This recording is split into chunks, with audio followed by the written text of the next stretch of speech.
Hello there, Space Wizards, Plastic Spacemen, and Rebel Princesses. This is Todd Hoffman and Trent Hoffman, and you're listening to Big T and Little T, a Star Wars podcast. Welcome to episode 81. Today we're going to be talking about the one, the only Boba Fett as we get prepared for the Book of Boba coming out very shortly. We are going to be looking at the Disney Plus show today, Under the Helmet, The Legacy of Boba Fett. But before we get to that, I just gotta, I hope everyone had a great Thanksgiving. I know Trent and myself, we had a great time with our family and just hanging out, very chill. But as we entered into Thanksgiving weekend, we checked out 8-Bit Christmas. It's on HBO Max. Oh man, this movie was fantastic. Kind of hit all the right spots for me, all the right buttons, pun intended, I guess.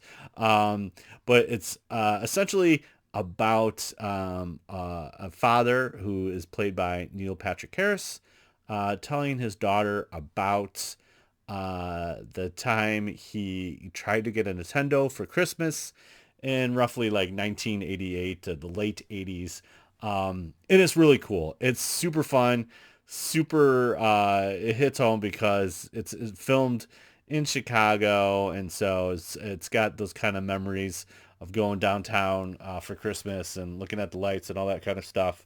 But yeah, it is really cool. And what better way to try to get a Nintendo at Christmas time? But that was definitely not my first console. My first console was in a television, which I did get for one Christmas. My grandma actually bought it. Grandma and grandpa actually bought it for me.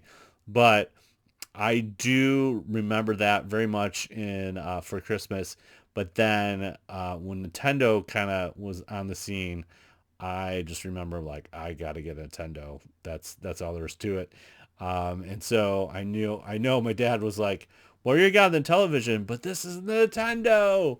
And I just remember just like I have to have this, and I remember working really hard to get that. And I know my dad didn't understand, but like I had to get a Nintendo, and it's been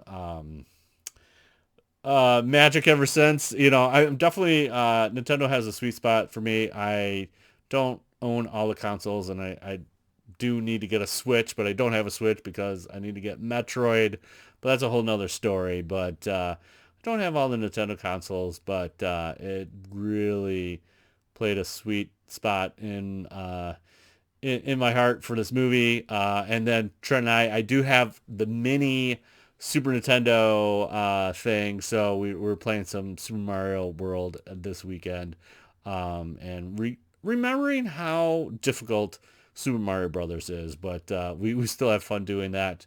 Uh, so yeah, let's just jump right into our main topic here, where we're talking about Boba Fett. Now, again, just a little context. Boba Fett's like my favorite person ever.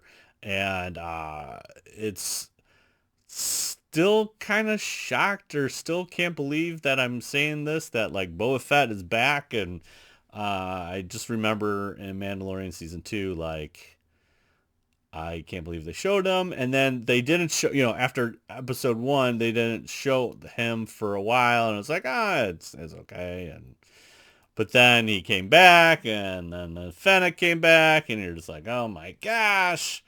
And then they teased about, about that actually being a Book of Boba.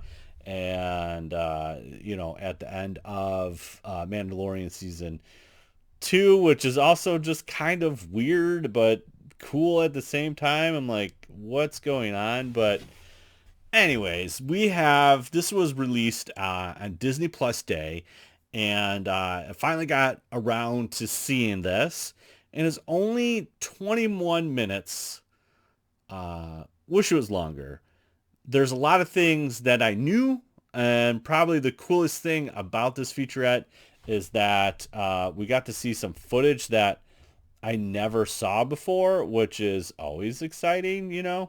So but really it's just the official description for the thing before the documentary is that an all-new documentary special that celebrates the origins and legacy of Star Wars legend bounty hunter Boba Fett. Um, yeah, that's it right there. It's that in a nutshell. Um, some cool stuff that we find out about Boba. Obviously, one of the things is that Boba Fett was originally designed as like a super commando, super trooper, if you will, for the stormtroopers. And this is where you get the idea of the clones where they were to command the stormtroopers and be this kind of special elite um, trooper, really. And so that's where you get the prototype version, which we see Ben Burt kind of interview. And so saw a lot of stills of that. I know that's in the making of the Star Wars Empire Strikes Back book, but not seeing like a lot of footage of that. And so getting to see that on this documentary was super cool. Um, but that's where you get the prototype white Boba Fett because they wanted something that resembled a stormtrooper. It says in a documentary like, hey, it was just too expensive to reproduce all these Boba Fetts. And so they still want to keep it. And then they just really just Joe Johnson kind of describes like he painted the base silver out of the white and then painted over it and just like heated it up and dinged it up and made it rough. And he became the bounty hunter Boba Fett. Um, what strikes me the most about Boba Fett is definitely the look of his costume. I mean, that's where it just really resonates for me. Something about that T visor and just the look and all the different gadgets he has. It's very practical and but purposeful, and so it's just a sweet jam there for me. And yeah, it's just Boba Fett's my jam. It's just there's no beating around the bush on that one. Like I just remember so many memories of playing in the sandbox, and Boba Fett would always climb out of the Sarlacc pit. He would have the wrist rockets and the flamethrowers, and he would blow up Greedo and Hammerhead and all that stuff in my sandcastles. And yeah, it was just like that. That was my jam back then, and just really resonated with me. And then a couple times, like a toad would come in the sandbox, and that would be Jabba, and I don't know. It was just really, really cool. But one of the things that I knew about Boba Fett, obviously, was that he debuted at a parade, which is like, if you think about it now, like you think about our baby Grogu Funko and running in a parade, you're just like, oh, this is the best. We love seeing him. But the idea that something that you never seen before was at this parade is just something cool that you can never capture. And they show him signing autographs, and he's actually there's like either it's got to be like a fan switch or some kind of wiring like sticking out his helmet most of those shots. I'm like, oh dude, you gotta tuck that in, bro. But yeah, it was like the first run of Boba Fett. uh well, it was a walk, but him and Darth Vader just at this parade. It's just a cool thing that you wouldn't, really see. The mythos, the legacy of Boba Fett from a toy collecting perspective is kind of shown with Steve Sansweet, and he talks about the rocket firing Boba Fett that we all mailed away for, and then you get that little note. It's like, we just didn't want to kill children. So if you're not familiar, that you did proof of purchases with the regular Kenner action figures, and you get the mail away for Boba Fett. Yes, mail away was a thing back then before the internet. You slip that money, that 250, and send it off with the proof of purchases, and you got your figure. Um, it's just something cool about that process. But then you didn't get it, and then the holy grail of kind of Boba Fett is that there were some that they made prototypes, some painted, some non-painted. Some have like there's like two different designs, and Steve kind of goes into it. There's like a J hook and how the missile is formed and stuff like that of what they did for the backpack. Um, and they're just very scarce. Of course, Steve's got two. I mean, they are three-figure figures now. It's just one of the coolest things. What was that TV show? I want to say Dean Ambrose, but that's a wrestler.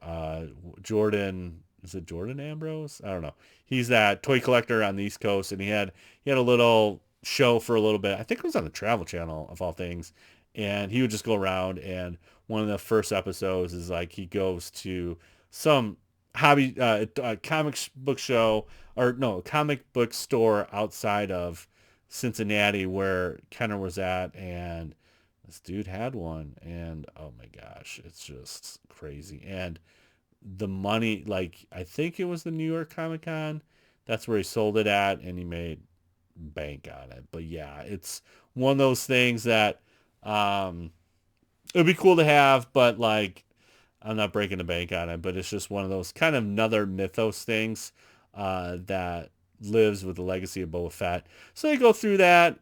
We get to see the prototype thing. We get to see Ben Burt like fiddle with a horn for the sound of the Slave One. It's yeah, it's just I really enjoyed um, the it's a little short, but I really did enjoy what they did with it.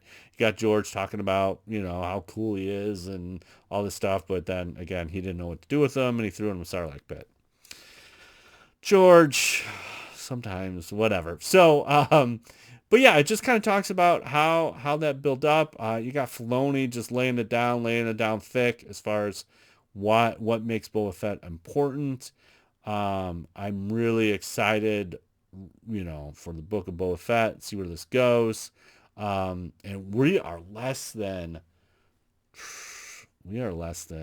well, as of this recording, we're 29 days away. 28, when you listen to this, it's gonna be good. It's like there's that old cartoon. It's kind of like almost Far Side. It's like what do you do? Counting down for Christmas? It's like, no, counting down to Star Wars. It's the only thing, we don't have the movie to count down for, but we're looking forward to this right after Christmas.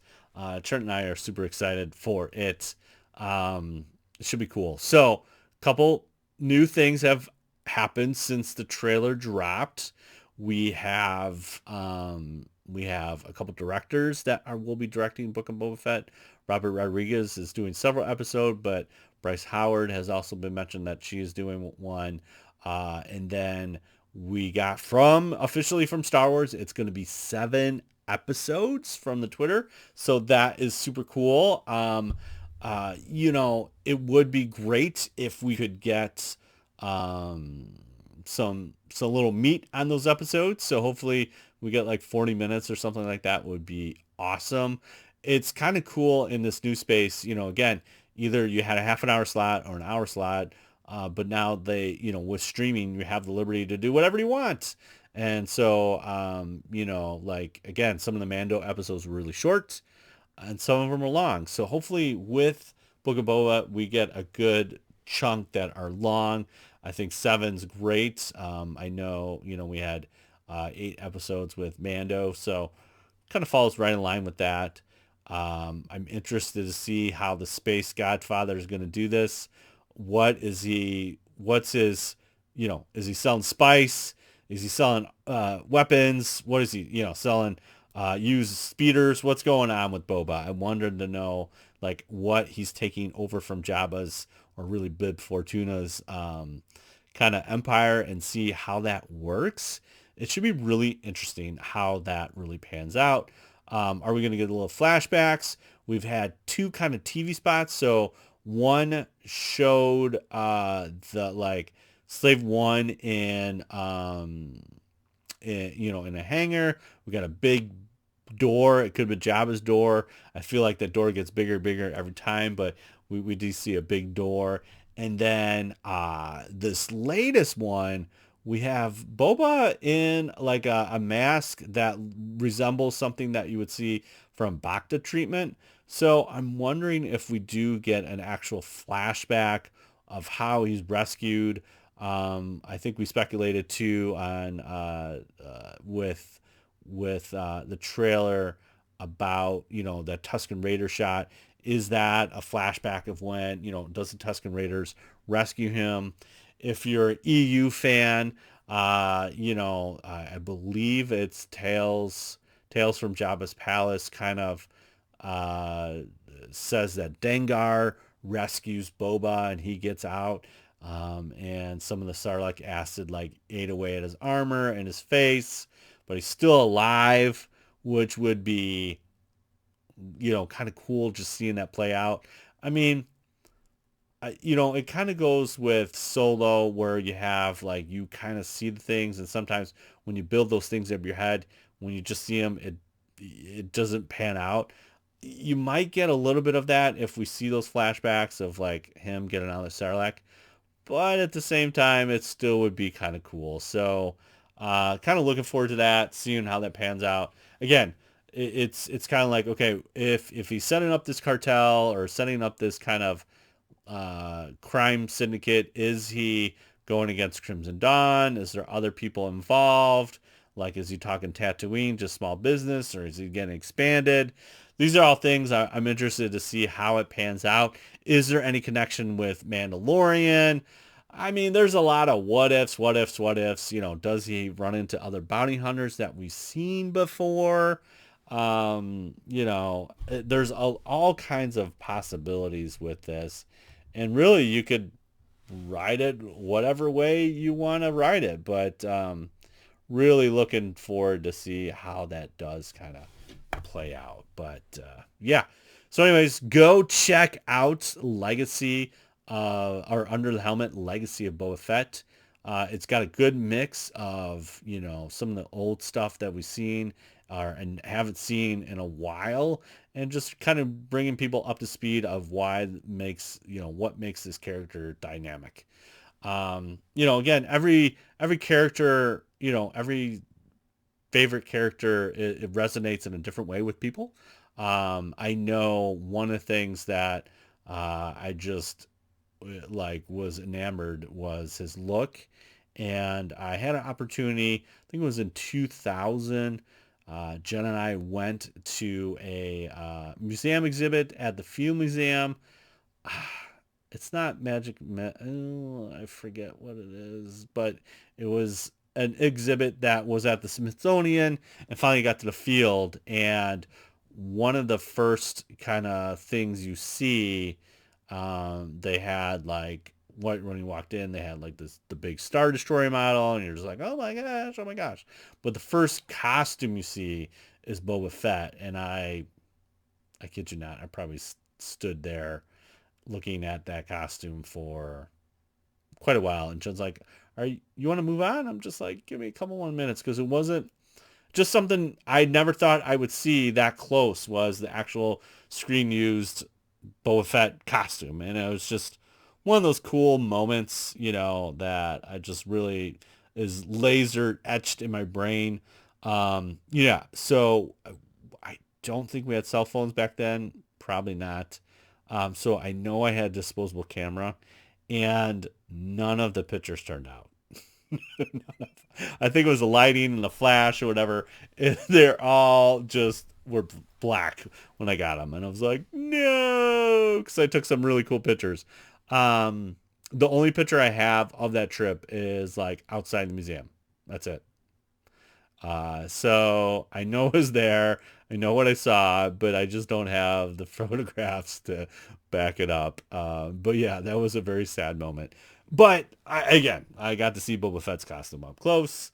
I just couldn't share it even back then. But anyways, I digress. So looking forward to Book of Boba Fett. Check out this documentary. It's pretty cool. And there you have it. All right. So thanks again for listening to the episode of Big T, Little T, a Star Wars podcast. You can find us on the Instagrams, Big T, Little T podcast, Twitter, BLILT.